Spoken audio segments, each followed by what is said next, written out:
So birds, raptors, cast a pellet every 8 to 12 hours. Oh, there you go. There's the prize. There's Leela. Not something you see every day, an owl spitting up a pellet. And that's raptor rehabilitator and educator Jane Kelly cheering her on. I've got a cute little bugger hiding behind this tree. And it's a little male screech owl. He is so adorable. Leela. We first met Jane and some of her birds back in 2015 on her Epping farm. They never really become a pet, so to speak. They don't have that mentality, right? And more of a food source. Because it's a bird of prey, there's a level of respect there that you can't, you know what I mean? It's like they're not that kind of relationship. Jane has kept up her hard work forming On the Wing, an education and rehabilitation nonprofit focused on building awareness of raptors.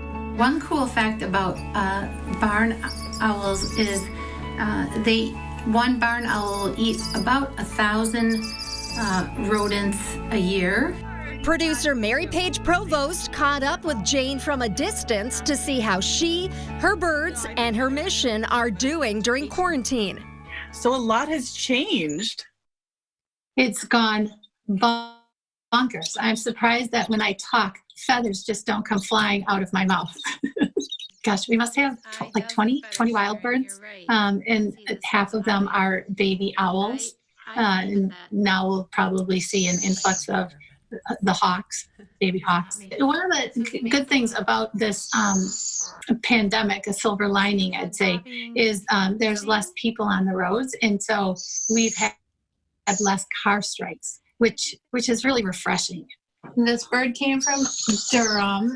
And so they've been kind of playing a part in the way you've had to pivot, right? So you've had to change the way that you're doing things a little bit. So I was thinking, because all of my programs had canceled, I thought when we went into quarantine, it was going to be that 2-week gap, that I thought, well, you know what? I'll bridge the gap and I'll post, live stream programs, and I'll just bring the birds to people's houses.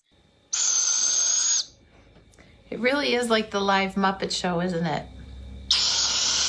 So they're getting quail with some vitamins and calcium added to it. And this is a white-faced scops owl. White-faced with a D, scops owl. They're native to Africa.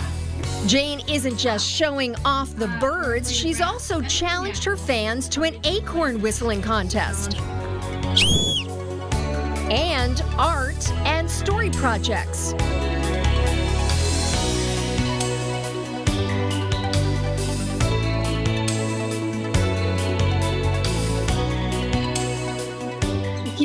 I'm shooting from the hip. I do not know anything about technology. However, it's been really rewarding because it's feeding me as well. I am a people person. I've been extremely lonely. So to connect with people from Ireland and Maryland and San Francisco and Dubai, and it's like, wow, this is fascinating. Come here, step up. Oh, you little devil. Step up. Come on. There you go. Step down. Oh. Sorry, guys. Step up. Come on, can you step up, please? Arlo. Oh, my. Okay. There you go. Step down. Good boy. I think that they like seeing Arlo when he came in as an owlet, a barn owlet, as in the structure. And people were fascinated watching him change so quickly. I mean, he went from a fluff ball to adult plumage, it looks like, in 4 weeks. What do you love about the raptors? Watching these guys, it feeds my soul. It's like, I feel honored to be in their presence every day. And, they're powerful, and they're amazing creatures. His name is Big Jim. We call him Big Jim.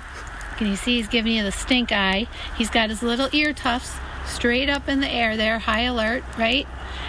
They use these ear tufts for camouflage communication. Bridging the gap is teamwork.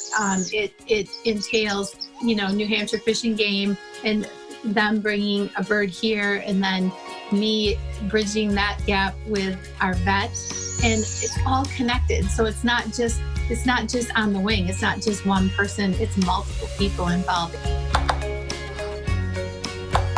I think we're going to have a new normal, and just like wildlife, they have to adapt, and we're going to have to adapt. I think the most important message is to be respectful to Mother Earth and to really understand the repercussions of our actions and behavior, and to not take it for granted.